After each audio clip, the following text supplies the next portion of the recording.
नमस्कार विद्यार्थी मित्रांनो, आज पुनश्च आपल्या A1 क्लासेसमध्ये आपलं हार्दिक स्वागत आहे. विद्यार्थी मित्रांनो, कालच्या तासिकेमध्ये मी तुम्हाला सराव संच 1 मधील प्रश्न, दुसऱ्यामधील 2 मार्क आणि 3 मार्काचे प्रश्न सॉल्व करून दाखवलेले आहेत. मागच्या काही तासापासून आपण सराव संच 1 चा अभ्यास करत आहोत, डिटेल अभ्यास करत आहोत. काल काय झालं? काल की नाही, कालच्या तासिकेमध्ये आपण अपूर्णांकाचं पूर्णांकामध्ये रूपांतर करून एक सामायिक समीकरण सोडवण्याचा प्रयत्न केला आणि त्याच्यातील प्रश्न आपण सोडवले. आजचा जो प्रश्न आहे तो फार कमालीचा आहे. एक सामायिक समीकरण सोडवा याचा अर्थ आपल्याला माहितच आहे की पदे सजाती करावी लागतात. मग एक्सची किंमत म्हणजे एका पदाचा लोप करायचा, दुसऱ्या पदाची किंमत काढायची, मग ती किंमत ठेवायची आणि मग राहिलेल्या पदाची किंमत किंवा एक्सची किंमत काढायची. हे आपण मागच्या तासिकेला पाहिलेलं आणि डिटेलमध्ये पाहिलेलं, उदाहरण सोडून देखील पाहिलेलं आहे. आजच्या तासिकेमध्ये आपण पाहणार आहोत सराव संच 1.1 मधल्या दुसऱ्या प्रश्नातला जो 7वा प्रश्न आहे तो सोडवूया. त्याच्या अगोदर आपण काय करूया, एक उदाहरण सोडवलंय पहा. म्हणजे तो 7वा प्रश्न समजण्यासाठी एक उदाहरण समजून घेऊया. उदाहरण कसं आहे पहा. उदाहरण असं आहे, 15x अधिक 17y बरोबर 21. मग 17x अधिक 15y बरोबर 11. विधान नंबर 1 मध्ये यांना जशाला तसं लिहून त्या विधानाला त्याचे क्रमांक, त्यांची नावं दिली. म्हणजे 15x अधिक 17y बरोबर 21 ला 1 म्हटलंय समीकरण 1 आणि 17x अधिक 15y बरोबर 11 ला म्हटलंय समीकरण 2. बघा आता, कालच्या प्रश्नापर्यंत विचार केले असता आपण काय म्हणत होतो, कुठल्या तरी एका पदाचा लोप करायला पाहिजे. लोप किंवा त्याचं निरसन झाल्याशिवाय उत्तर येत नाही. आता इथं विचार केला आपण की पदाचा लोप करायचा असेल तर इथं 15 आहे आणि इथं 17 आहे. असं वाटते इथं 17 असले असते तर 17 आणि 17 कट झाले असते, किंवा असं वाटते इथं 15 असले असते तर हे 15 कट झाले असते. वायचाही तीच समस्या आहे. मग आता काय करायचं? मग कालच्या सारखं करावं का? म्हणजे मागं जसं केलं आपण की याने गुंत सुद्धा येत नाही किंवा याने याला कसं बोलायचं, याने याला कसं बोलायचं, किती मोठी आकडे येईल. मग हा एक सामायिक समीकरण कसा सोडवायचा, तर जरा आपण याच्याकडे थोडं काळजीपूर्वक लक्षपूर्वक आहोत. या प्रश्नाची स्पेशालिटी काय आहे? तर स्पेशालिटी अशी आहे पहा, या प्रश्नामध्ये जो एक्सचा सहगुणक आहे, जो एक्सचा सहगुणक आहे तो खाली जाऊन वायचा सहगुणक झालाय आणि जो वायचा सहगुणक आहे तो खाली जाऊन इथं एक्सचा सहगुणक झाले. म्हणजे 15-17 खाली काय झालं, 17-15.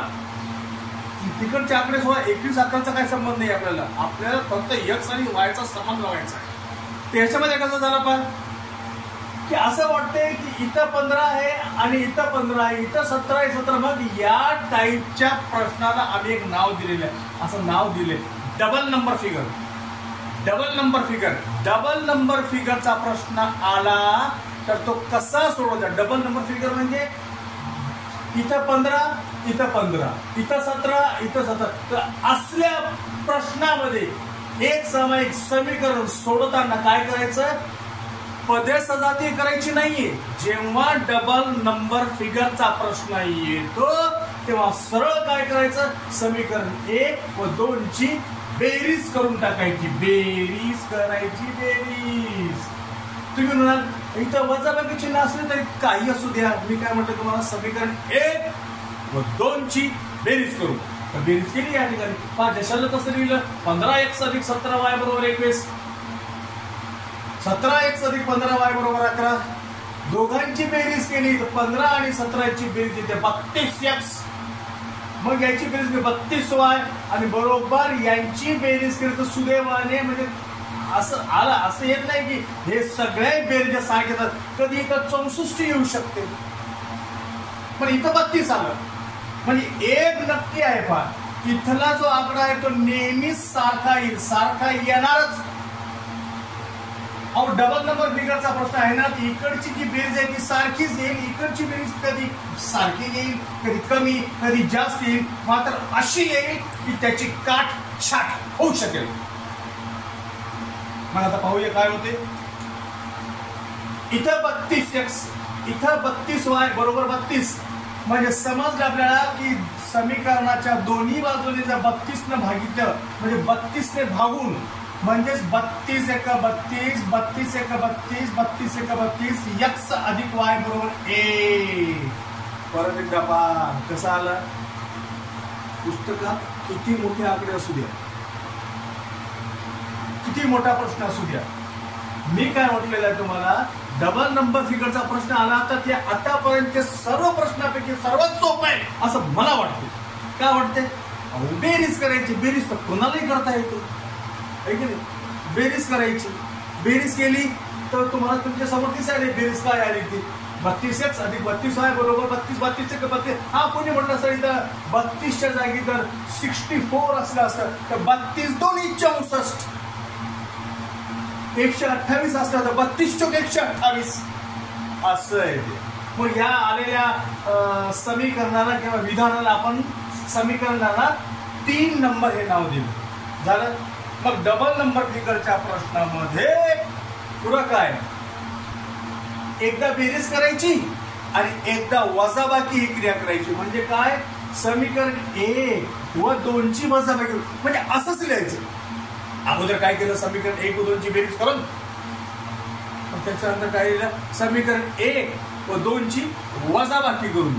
मग समीकरण 1 ला 1, 2 ला 2 लिहिलेलं आहे. वजा हे वजाबाकीचा अर्थ तुम्ही म्हणणार 2 2 नाही, 2 2 नाही, ते वजाबाकी ही क्रियादर्शक चिन्ह, क्रियादर्शक चिन्ह त्याच्यानंतर मग बाकीचे चिन्हाचा विचार करतात. म्हणजे आता इथं वजाबाकी होतं, वजाबाकी चिन्ह आलं, आता या चिन्हाचा विचार करतात. इथं लपलेलं चिन्ह प्लस आहे, प्लसचं उलट मायनस. म्हणजे आता वजाबाकीमध्ये खालचे सगळे चिन्ह विरुद्ध येतात.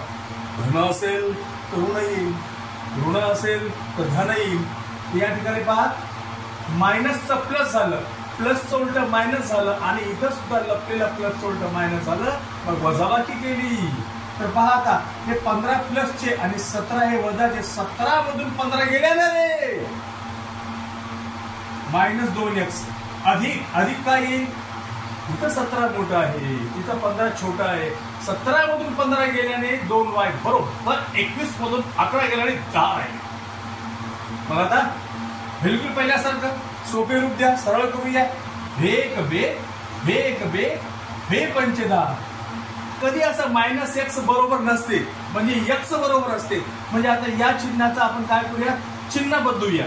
म्हणजे काल तुम्हाला लिहून दिलं, समीकरणाच्या दोन्ही बाजू ऋण 1 ने गुणून, ऋण 1 ने गुणल्यावर या मायनसचं उलट प्लस होते आणि प्लसचं उलट मायनस होते आणि हे प्लसचं उलट मायनस होते. कोणी सांगितलं कसं झालंय की सर, तर त्याला कारण देऊया की आपण. कोणी विचारलं तर द्यायचं, समीकरणाच्या दोन्ही बाजूने ऋण 1 ने गुणून. हा कोणी सांगितलं सर जरा आम्हाला समजावून सांगा की हो, तर हे पहा इकडं समीकरण म्हणजे ऋण 1 गुणिले ऋण x असं समजा की, अधिक ऋण 1 गुणिले y बरोबर ऋण 1 गुणिले 5. अशा प्रकारे ऋण ऋण धन होते, धन लिहित नाही. आणि या ठिकाणी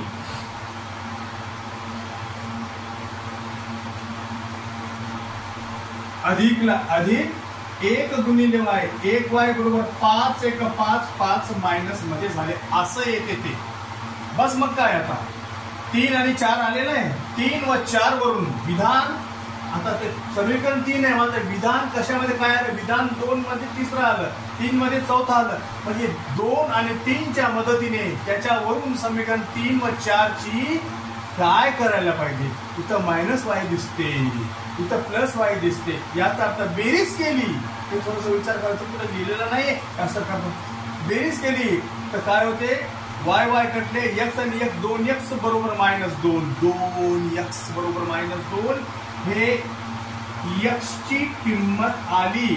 विधान नंबर 5 समीकरण 3 मध्ये, म्हणजे हे 3 मध्ये x ची किंमत ठेवून समीकरण 3 जी आहे ती तरी ना x आणि y बरोबर 1 -2 अधिक y बरोबर 1 y बरोबर हे पहा हे 1 ला आपल्या जागीच -2 तिकडे जाऊन प्लस होईल y बरोबर 3 आला. अशा प्रकारे विधान 3 व 4 वरून उकल आलेली आहे x कंसात y बरोबर -2 आणि 3.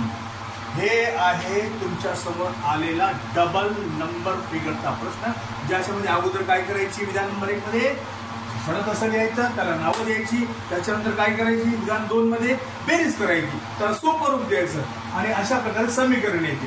त्याच्यानंतर तिसऱ्या विधानामध्ये काय करायचं वजाबाकी करायची आणि वजाबाकीमध्ये चिन्ह बदलतात आणि चिन्ह बदलून जे काही वजाबाकी आली त्याला सोडून जे येते त्याला 4 नंबर द्यायचं.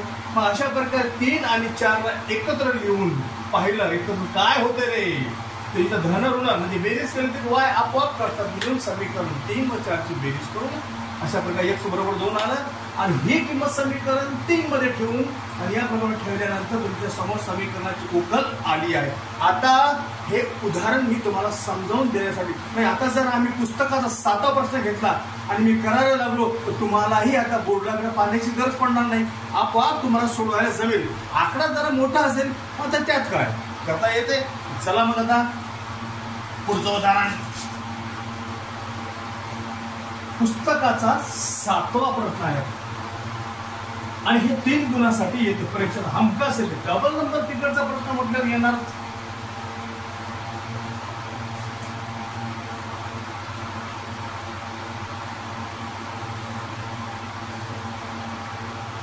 सराव संच आज संपेल 1.1 आणि तुम्हाला किती समजलं काय समजलंय हे कॉमेंट बॉक्स मध्ये आम्हाला सांगा. जर तुम्हाला समजलं नसेल काही राहिलं असेल तर परत एखादा पिरियड घेऊन रिव्हिजन करता येते. फक्त मला असं वाटते की त्याची गरज पडणार नाही, कारण ज्या पद्धतीने मी तुम्हाला समजावून सांगितलेले आणि तुम्ही सुद्धा खूप हुशार आहात.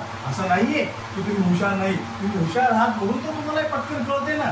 एवढं असं थोडी की तुम्हाला काहीच कळत नाही, तुम्ही एकदम नवीन नवखे आहात. नवखे कसे आहात एवढ्या मोठमोठ्या शाळेमध्ये तुम्ही शिकता करता आणि त्या शाळेचं ज्ञान असंच व्यक्त जाणार का. तर चला मग पुस्तकाचा 7वा प्रश्न घेऊया. 1.1 प्रश्न दुसरा इथे लिहिलेला आहे. उदाहरण क्रमांक 7 99x अधिक 101y. आकडा मोठा आहे मग आता करायची पद्धत तीच आहे. 499 पहा दुसरा आहे 101 दिसत असेल तुम्हाला कोण कोणाचा गुण काय आहे अधिक 99y बरोबर 501 बस. डबल नंबर फिगरचा प्रश्न आहे त्याला आपण नाव दिलेलं आहे. डबल नंबर फिगरच्या प्रश्नामध्ये पहिलं काम जशा तसं लिहिणे आणि त्यांना समीकरण 1 व 2 ही नावं देणे. रिक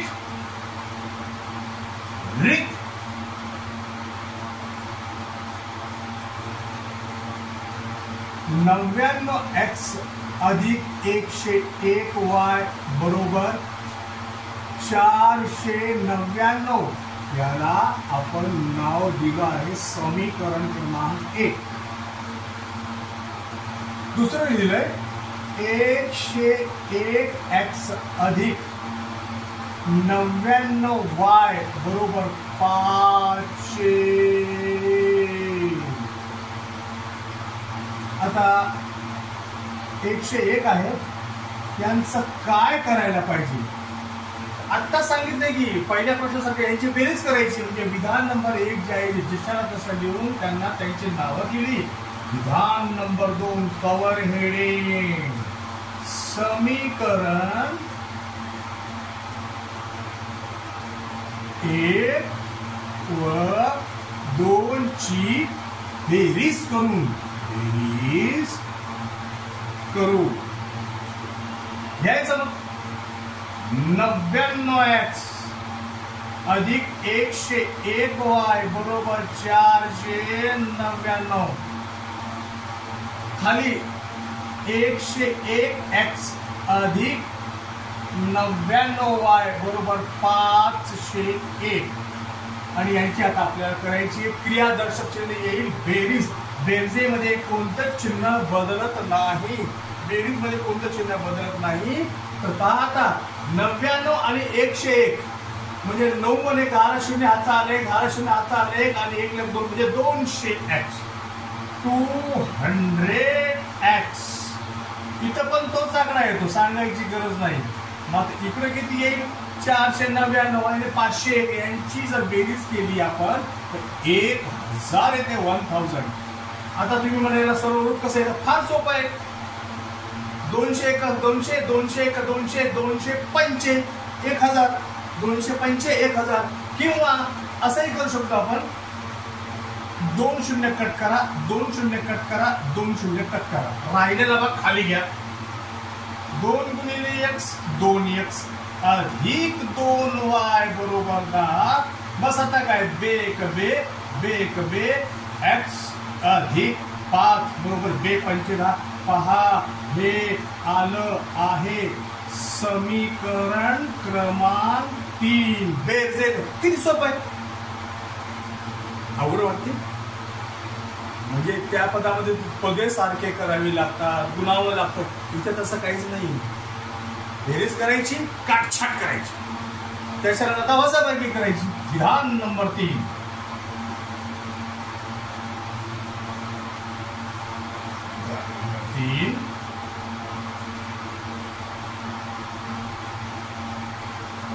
समीकरण 1 व 2 ची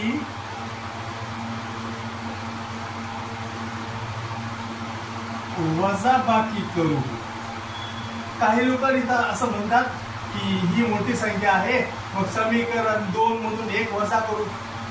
ते पण एकदम बरोबर आहे, पण आपण ज्या स्टेप समजावून सांगत आहोत त्याप्रमाणे आपण करत आहोत. म्हणजे एकाच मार्गाने जायचं आपल्याला. घेऊया की काय होते 99x अधिक 101y बरोबर 499. खाली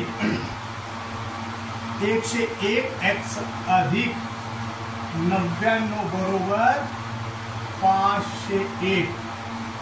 आता या ठिकाणी वजाबाकी मेन क्रियादर्शक चिन्ह इथं प्लस म्हणजे बेरीज करून वजाबाकी म्हणजे क्रियादर्शक चिन्ह हे वजाबाकी. आता इथं पहा प्लसचं उलट मायनस, प्लसचं उलट मायनस, प्लसचं उलट मायनस. हे या ठिकाणी मी तुम्हाला सांगितलेलं आहे.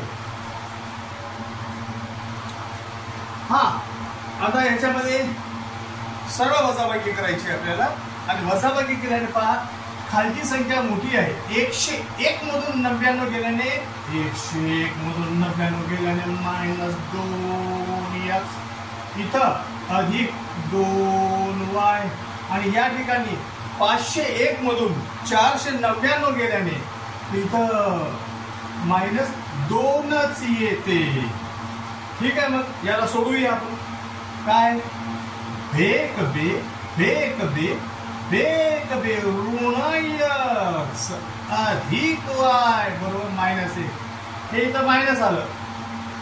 x बरोबर असेल x मायनस x बरोबर उत्तर नसेल म्हणजे ह्याची चिन्ह बदलू. पहिल्या समीकरणाच्या दोन्ही बाजूला ऋण 1 ने करू, लिहिण्याची गरज नाही. हे मायनसचा प्लस झाला, प्लसचं मायनस झालं आणि हे 1चंही मायनसचं प्लस झालंय. अशा प्रकारे हे समीकरण क्रमांक पहा तुमच्या समोर आलेला आहे 4. आता काय करायचं 3 आणि 4 यांना एकत्र घेऊन विचार करा. इथं सॉरी इथं y पाहिजे.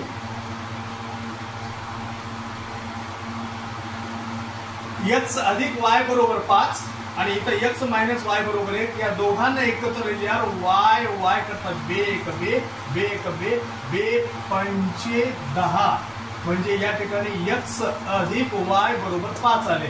या दोघांना एकत्र लिहून पहा विधान तिसरं.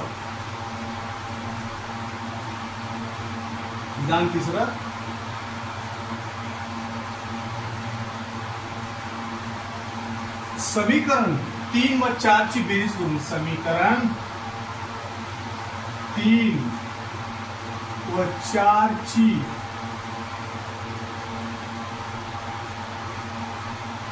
बेरीज करून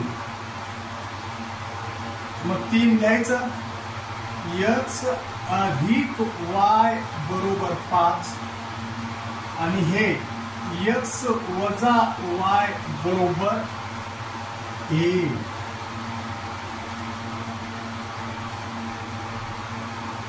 जर यांची आपण बेरीज केली तर y y कटते, x आणि x 2x बरोबर 6, तर x बरोबर 6,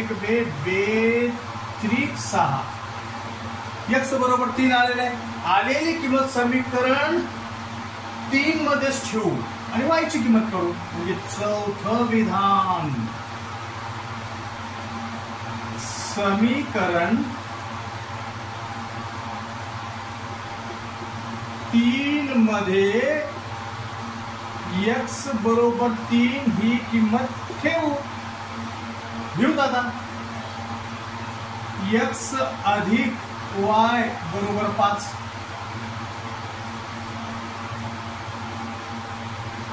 x ची किंमत पहा 3 आहे, अधिक y ला y बरोबर 5, y ला y, 5 ला 5, 3 चं पक्षांतर करून मायनस झाले, y बरोबर 5 मधून 3 गेल्याने 2 आले.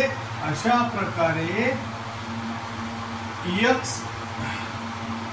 3 मध्ये x उत्तर आलं आणि 4 मध्ये y चं जे x चं उत्तर 3 आणि y चं उत्तर 2 आलेलं आहे. म्हणजे विधान 3 व 4 वरून हे नाव दिले, ते समीकरणाला नाव दिले रोमन आकड्यात छोट्या, आणि हे स्टेपला दिलेले कोणत्या स्टेपमध्ये काय करायचं. पहिल्या स्टेपमध्ये जशाला तसं, दुसऱ्या स्टेपमध्ये बेरीज सोडवणे, तिसऱ्या स्टेपने वजाबाकी सोडवणे, आणि जे सोडवल्यावर जे आलेलं आहे त्याला त्यांची नावं द्यायची. आणि मग तिसऱ्या स्टेपमध्ये जी आहे ती बेरीज वजाबाकी जे केली, ह्याच्यात चौथ्या स्टेपमध्ये किंमत ठेवून अशा प्रकारे उत्तरांक समीकरणाची उकल आहे x, y, आणि आता x ची किंमत 3 आली, y ची किंमत 2 आली आहे. अशा प्रकारे हा डबल नंबर फिगरचा प्रश्न संपलेला आहे. हा पुस्तकाचा 7वा प्रश्न. परीक्षेला हमखास तर येतेच येते, तर काही अवघड नाही. एकदा बेरीज, एकदा वजाबाकी, आलेल्या उत्तरांची बेरीज आणि मग आलेल्या प्रश्नांची जी किंमत येते ती किंमत एकमेकांना ठेवून हे काढायचं. डबल नंबरच्या फिगरच्या प्रश्नाला करण्यासाठी कंप्लीट 5 स्टेप लागतात आणि त्याच्यातून या प्रकारे हे करतात. तर पहा मित्रांनो, 7वं विधान या ठिकाणी तुम्हाला समजावून सांगितलेलं आहे. आता लास्ट पुस्तकाचा 8वं उदाहरण हे तर करून दाखवणार, म्हणजे आपलं पोर्शन 1.1 कंप्लीट संपते. काही एक्स्ट्रा प्रश्न सही घेतलेले आहे, आपण काही समजावून देण्याचे प्रश्न घेतो त्या प्रश्न सही संपले. आता हे प्रश्न व्यवस्थित तुम्ही घरी फाईलमध्ये लिहून काढा आणि ठेवा, आणि पहा परीक्षेमध्ये कसा प्रश्न येतात, मग कसा पटकन सोडवता येते. चला मग आता पुढचा प्रश्न.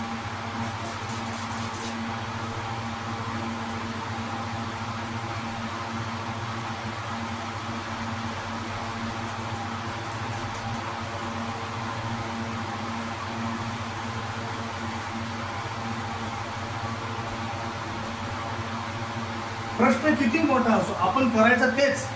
हा कोणत्याही पद्धतीने करता येते, कारण पुस्तकानंच पद्धत दिलेली आहे. पण मात्र ज्या पद्धतीनं जरा सोपं जाईल, चिन्हाची जरा हे गडबड होणार नाही आणि सरळ मार्गाने जसं आपण जात आहोत तशा प्रकारे आपण करत असतो. आपण काय केलेलं आहे, जे उदाहरण मी तुम्हाला समजावून सांगतो त्या उदाहरणाप्रमाणेच मी 7वं उदाहरण तुम्हाला करून दाखवलं आहे. आणि 7वं उदाहरण जसं करून दाखवलेलं आहे. आता पुस्तकाचं आजचं शेवटचं कसं वाटलंच मी तुम्हाला होमवर्कमध्ये देणार होतो, मात्र असं वाटलं की 8वा प्रश्न आहे, एकदा आन्सर सोडून दिलं तर तुमचं समाधान होते. चला मग आता पुस्तकाचा 8वा प्रश्न लिहून काढणार. 8वा प्रश्न आहे, इथं तुमचा 1.1 संपते. 8वा प्रश्न, 49x 49x minus 57y is equal 172. त्याच्यानंतर 57x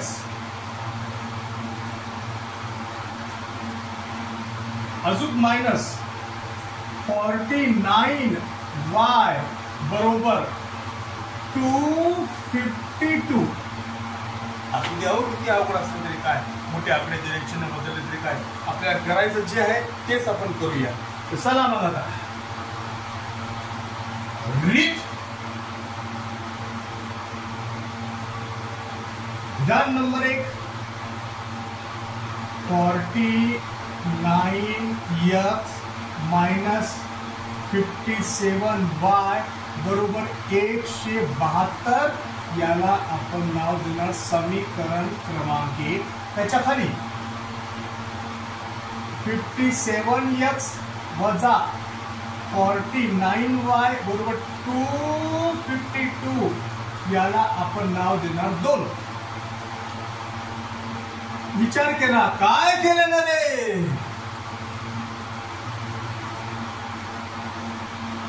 समजलं.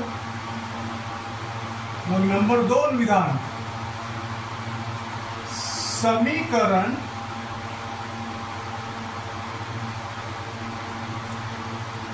एक व 2 ची बेरीज करू. हा, म्हणूनच मी तुम्हाला थोडं काही विचारलं नाही, कारण तुम्हाला कळलेलं आहे. चला करूया, घेऊया खाली 49x वजा 57y इज इक्वल 172. त्याच्या खाली 57x वजा 49y बरोबर 252. बेरीज करायची, बेरीज. चला, बेरीज ही क्रियादर्शक चिन्ह असल्या कारणाने कुठलेच चिन्ह बदलणार नाही. बेरीज करायची. हे पहा, 7 आणि 9 16ला 6 हातचाला 1 इथं ठेवलं समजा. 4 आणि 5 5 आणि 5 10 101x. इथं पण तेच येते, दोन्हीची बेरीज होण्यामध्ये 106y. आता यांची बेरीज किती, यांची बेरीज किती तर पहा, 2 आणि 2 4, 5 आणि 7 12, 12ला 2 हातचाला 1 आणि 1 2 आणि 2 424. आता थोडीशी भीती वाटते. आता कोणत्या पाडानं कट होते, काय करावं, काहीच करायचं नाही. एकदम सोपं सांगतो बघा.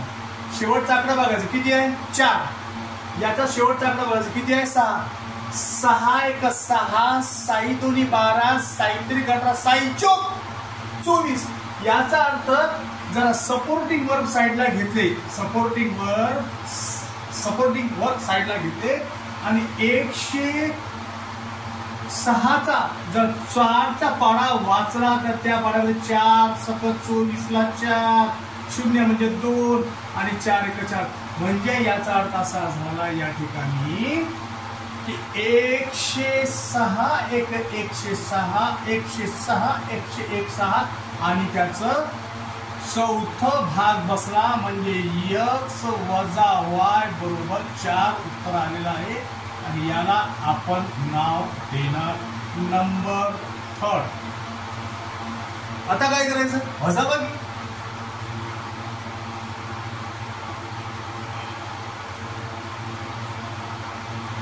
(49x वजा 57y बरोबर 172. खाली 57x वजा 49y बरोबर 252. वजाबाकी ही क्रियादर्शक चिन्ह आहे. सॉरी, आपण कव्हर हेडिंग दिलीच नाही, असं नाही चालत, गडबड जमणार नाही. स्टेप बाय स्टेप समीकरण 1 व 2 ची वजाबाकी करून समीकरण आनंदाच्या भरात पटकन लागू होतो. समीकरण 1 व 2 ची जेव्हा उदाहरण येते ना तर मला काय कुठल्याही विद्यार्थ्याला पटकन करावं असं वाटतं, लवकर करावं असं. आम्ही मग तेच करू लागलो. मग खाली यायचं 49x 57y बरोबर 172. खाली 57x -49y बरोबर 252. आता कारण वजाबाकी क्रियादर्शक चिन्ह आणि सगळे चिन्ह आता या ठिकाणी बदलतात. हे प्लसचं उलट मायनस, मायनसचं उलट प्लस आणि हे मायनस. आता पहा वजाबाकी केल्यानं काय येते 57. असा समजा हे बघा 7 हे मोठी संख्या आहे. 57 मधून 49 गेल्याने 8x येते. 8x मात्र चिन्ह वजाचे येते. इथं मायनस येईल 37 येते 8y आणि इकडं किती 252 मधून 172 काढल्याने 80 येते 80 आणि ते सुद्धा मायनसची. करून दाखवायची गरज नाही, तुम्ही सुद्धा करू शकता. 252 मधून 172 काढले हे बघा 0 ला 0 आणि 80 आलेलं आहे. म्हणजे 252 पाहायचं असेल तर पहा इकडे 252 मधून 172 काढा. 2 मधून 2 गेल्याने 2 मधून 2 गेल्याने 0, 5 मधून 7 जात नाही 15, 15 मधून 7 गेल्याने 8, 1 1 0. अशा प्रकारे 80 आलेलं आहे या ठिकाणी. तर बघा आता 8 1 8 1 8 80 minus minus x minus y बरोबर -10. हे मायनस x जरा शोभत नाही तर समीकरणाच्या दोन्ही बाजूला ऋण 1 ने गुणून म्हणजे याचं चिन्ह सगळ्यांचं बदलायचं. म्हणजे हे प्लस मध्ये रूपांतर होईल प्लस x आणि हे सुद्धा प्लस y आणि हे सुद्धा प्लस होईल. याला आपण नाव देऊया 4 नंबर.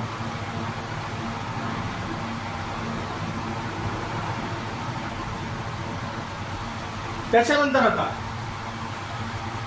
चौथा विधान या दोघांना एकत्र लिहूया.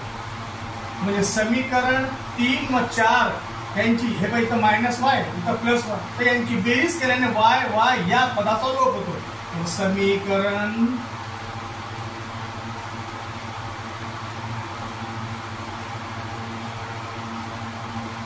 3 व 4 ची बेरीज करू. x मायनस वाय बरोबर 4, x अधिक y बरोबर 10. बेरीज केल्यानंतर y y कटते 2x बरोबर 14. तर मग बेक बे बे 7 14 x बरोबर 7 उत्तर आलेलं आहे. ही आलेली किंमत समीकरण 1 मध्ये ठेवा किंवा 2 मध्ये ठेवा. तर पहा समीकरण 3 मध्ये किंवा 4 मध्ये कुठे ठेवा असं करूया आपण. इथं मायनस आहे कधी याच्यामध्ये ठेवून पाहिलं तरी जे आपण आपल्याला जी सवय लागलेली आहे समीकरण 3 मध्ये तर समीकरण 3 मध्येच ठेवू आपण. पहा कसंही करता येतं. पहा समीकरण जसं आतापर्यंत आपण करत आलो आहोत कव्हर हेडिंग तसं करूया. समीकरण 3 मध्ये x बरोबर 7 ठेवून 3 घ्यायचं. x वजा y बरोबर 4, x वजा y बरोबर 4. मग x ची किंमत 7 वजा y बरोबर 4. मग मायनस y बरोबर 4 7चं पक्षांतर केलं तर -7 होईल. मायनस y बरोबर 4 मधून 7 गेले ना रे मायनस. आणि जेव्हा दोन्ही बाजूने मायनस चिन्ह येतात तर त्याला म्हणतात आपण काय करतो त्याला प्लस करतो. आणि कारण काय समीकरणाच्या दोन्ही बाजूने ऋण 1 ने गुणून झालं. y बरोबर 3 उत्तर आलं आणि त्याला कारण आहे ऋण 1 ने गुणून. बस फायनल विधान. आता 5वं विधान विधान 4 व 5 वरून, विधान 4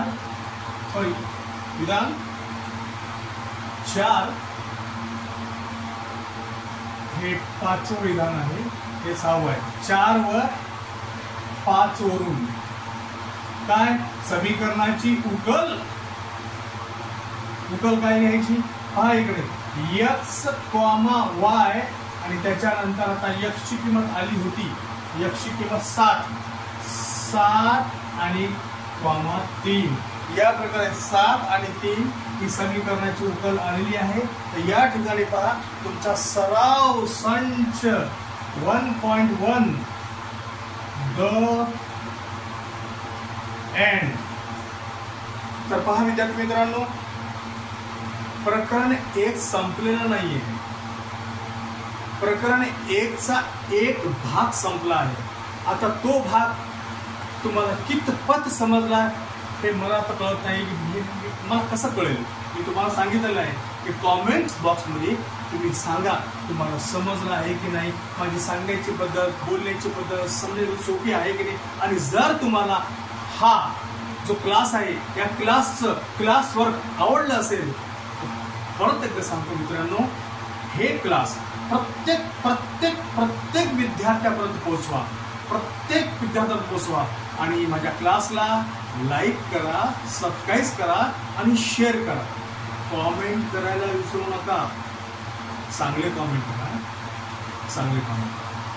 ठीक आहे, आजचा क्लास संपलेला आहे. Good bye.